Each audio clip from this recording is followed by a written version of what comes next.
The first time I saw him, he didn't move. He just sat in the corner of the shelter, staring at the floor. His fur was dull, his body thin, and his eyes, his deep, tired eye shelled something heavy, something broken. The sign on his cage read, "Senior dog, owner deceased." I swallowed hard. How long had he been waiting? How long had he been grieving? Most people walked past him without a second glance. Puppies got adopted quickly.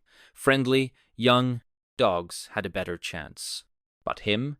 He was old, silent, forgotten, and yet something about him pulled me in. When I knelt by the cage, he finally lifted his head. Our eyes met, and in that single moment, I knew I couldn't leave him behind. I just didn't know yet that bringing him home would change everything. I stood outside the cage, gripping the cold metal bars as the shelter buzzed with noise dogs barking, tails wagging, volunteers rushing from one kennel to another, but he didn't react to any of it. He just sat there, his head lowered, his body still, as if the world had nothing left to offer him. Crouching down, I took in the sight of his patchy fur, the gray streaks along his muzzle, his thin frame showing the quiet signs of neglect. His paws were rough and cracked, his nails overgrown, but it was his eyes that held me in place, not desperate, not hopeful, just tired. I glanced at the paper on his cage. Male, 11 years old, owner deceased. No name, no story, just a brief sentence that barely captured the weight of his past. Had he been loved once? Had he spent years curled up beside someone who now only existed as a memory? How long had he been sitting here, watching others leave while he stayed behind? A lump formed in my throat as a soft voice broke through my thoughts. "You can take him out if you want," shelter worker said with a small, knowing smile. "He doesn't really respond much, doesn't eat a lot, either. We think he's still grieving." Still grieving. The words settled heavily in my chest. Too familiar, too painful. I had lost people, too.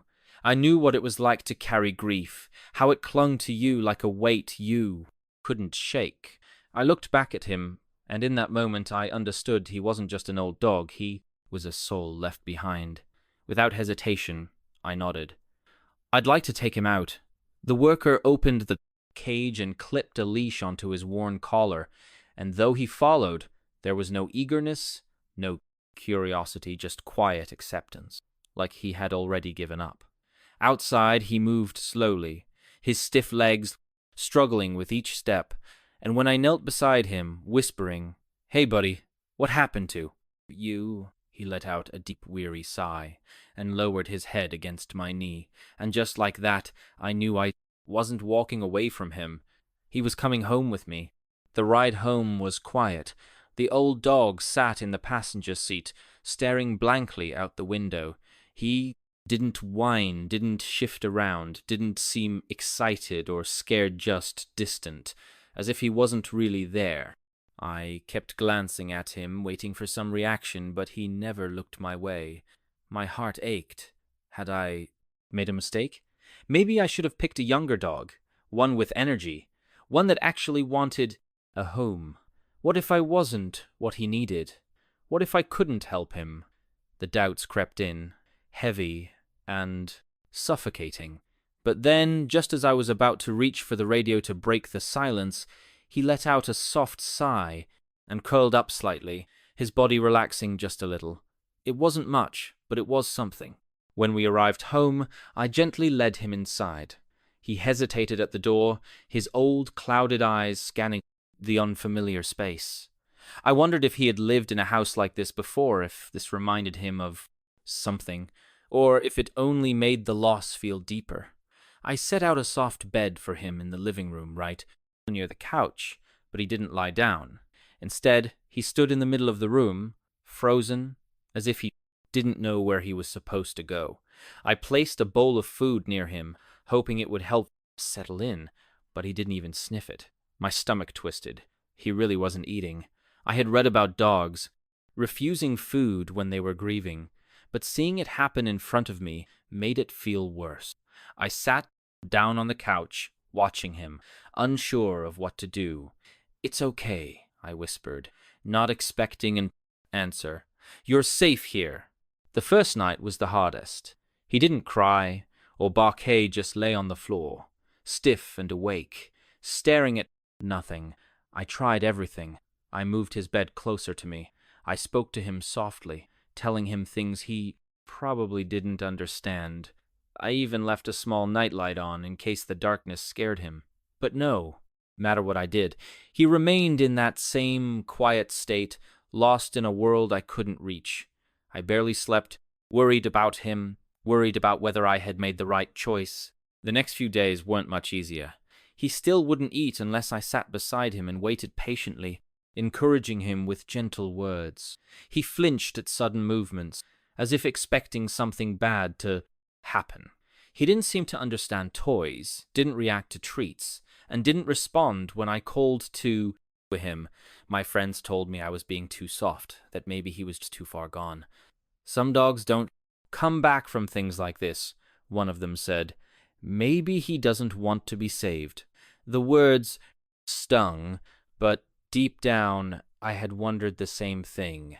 Maybe I was just forcing something that wasn't meant to be. But then, on the fourth night, something changed. I was sitting on the couch, exhausted, when I felt a slight pressure against my leg. I looked down and saw him, his head resting lightly against me. It was small, barely even noticeable, but to me, it felt like the biggest thing in the world. I held my breath, not wanting to move too fast and scare him away. Slowly, carefully, I reached out and ran my fingers through all his fur. He didn't pull away. He just stayed there, warm and quiet. For the first time since bringing him home, I let myself believe that maybe, just maybe, I was exactly where I needed to be. Over the next few weeks, small changes started to happen. He still didn't wag his tail, but he followed to me from room to room. He still didn't respond to his name because I didn't know what it was, but he looked up whenever I spoke. He still slept on the floor instead of his bed, but sometimes, in the middle of the night, I'd wake up to find him lying closer to me than before. Each tiny step felt like a quiet victory, proof that he was slowly, carefully letting me in. One evening, after another long day of trying to get him to play or react to anything, I decided to clean out the old collar he had come with.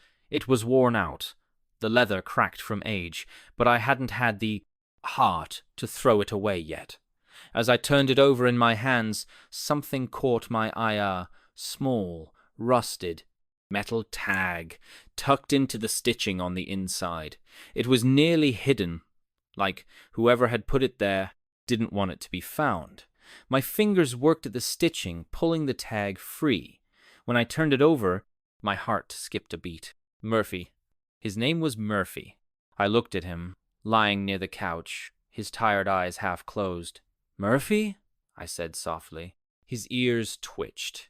He didn't lift his head, didn't move much, but something about him shifted, as if a part of him had just woken up. My chest tightened. How long had it been since someone had called him by his real name? Murphy. I tried again, this time a little louder. His head slowly turned toward me. His eyes met mine, and for the first time since I had brought him home, I saw something different in them. Recognition. Maybe even the smallest hint of something else hope. I swallowed hard, my throat tight with emotion. "That's you, isn't it?" Murphy blinked, then let out a deep sigh, resting his head on his paws. But I knew now. He wasn't lost. He had just been waiting for someone to remember who he was. The name felt familiar on my tongue, like it had always belonged here, in my home, in my life. And suddenly, I wasn't just rescuing him. He was rescuing me, too. One cold evening, as the sun dipped behind the trees, I took Murphy outside for a short walk. By now, he had grown comfortable enough to walk beside me without hesitation, though he still moved with a quiet sadness, as if something in his heart remained unfinished. The air was crisp, and the streets were mostly empty. I let him take his time, sniffing the ground, pausing at every corner. But then something changed. As we turned down a narrow street, Murphy suddenly froze. His entire body stiffened, his ears perked up, and for the first time, I saw a fire in his eyes. Before I could react, he bolted. The leash was ripped from my hand as he ran faster than I had ever seen him move. "Murphy!" I shouted, panic rushing through me.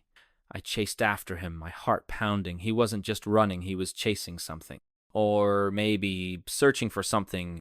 I sprinted down the street, my breath coming in gasps. Murphy turned a corner, disappearing into the night. My chest tightened in fear. I had spent so much time helping him heal, but now, in a single moment, he was gone. I searched desperately, calling his name over and over. The cold wind bit at my skin, but I didn't care. I ran through alleyways, checked behind fences, looked down every street. Nothing. My throat ached from yelling. My legs burned from running, but I couldn't stop. Then, in the distance, I heard a low, trembling whimper. I followed the noise, my heart racing, until I spotted him. Murphy stood in front of an old, abandoned house.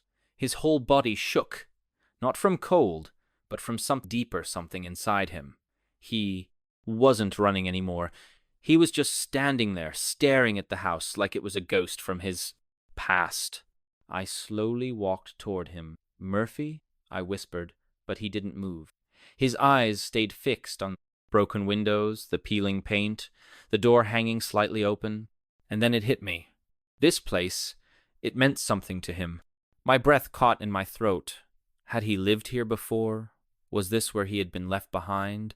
My chest ached as I imagined it Murphy, sitting by that door, waiting for someone who never came back. Tears burned in my eyes.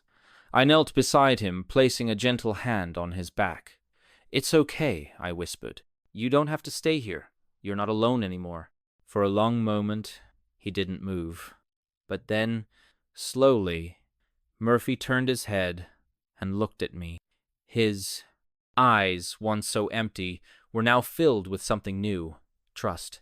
And then, for the first time, his tail wagged just once, but enough to break my heart. I let out a shaky breath and stood up. "Come on, buddy. Let's go home." This time, when I walked away, Murphy followed. As we walked away from the abandoned house, Murphy stayed close to my side, his steps steady but thoughtful. He glanced back only once, a final farewell to a past that had held him captive for too long. But now, he wasn't just a dog I had rescued, he was family. That night, as we sat together in the quiet warmth of home, I noticed something different.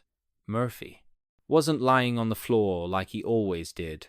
Instead, he had curled up beside me on the couch, his head resting against my leg.